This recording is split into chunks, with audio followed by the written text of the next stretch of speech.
শীতকালীন সবজির আগাম ফলনে কাঙ্ক্ষিত লাভের দেখা পাচ্ছেন চট্টগ্রামের ফটিকছড়ি উপজেলার কৃষকরা। মৌসুমের শুরুতে দাম তুলনামূলক বেশি পাওয়ায় হাসি ফুটেছে কৃষকের মুখে।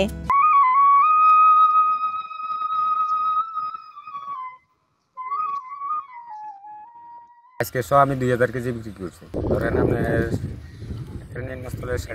ফলন মোটামুটি ভালোই, আল্লাহ দিলে ভালো হয়েছে, মোটামুটি ভালো বেচা কেনা হইতেছে। উপজেলার বিভিন্ন গ্রামের কৃষি মাঠ জুড়ে এখন চোখে পড়ছে শীতকালীন সবজি, বিশেষ করে শিম, লাউ, টমেটো, ফুলকপি, বাঁধাকপি, মূলা সহ বিভিন্ন শাকসবজির সমারোহ। এখানকার কৃষকরা ভোর থেকে সন্ধ্যা অবধি ব্যস্ত সময় পার করছেন তাদের ফসলের পরিচর্যায়।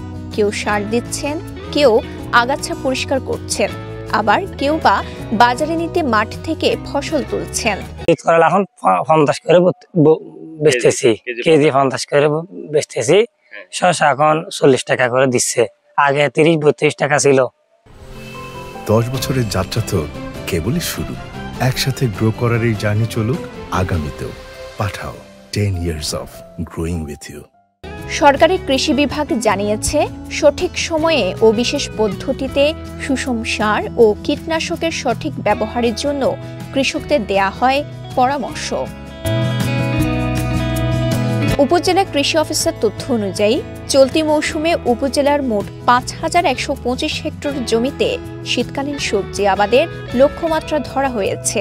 ইতোমধ্যে 3125 হেক্টর জমিতে আগাম সবজি চাষাবাদ হয়েছে, যা এখন বাজারে বিক্রি করছেন কৃষকরা।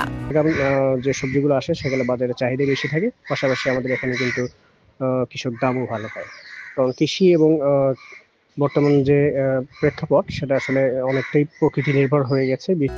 ফটিকছড়ি থেকে মোহাম্মদ নাসির উদ্দিনের পাঠানো তথ্যচিত্রে সাফা মারওয়া, কালের কণ্ঠ, চট্টগ্রাম।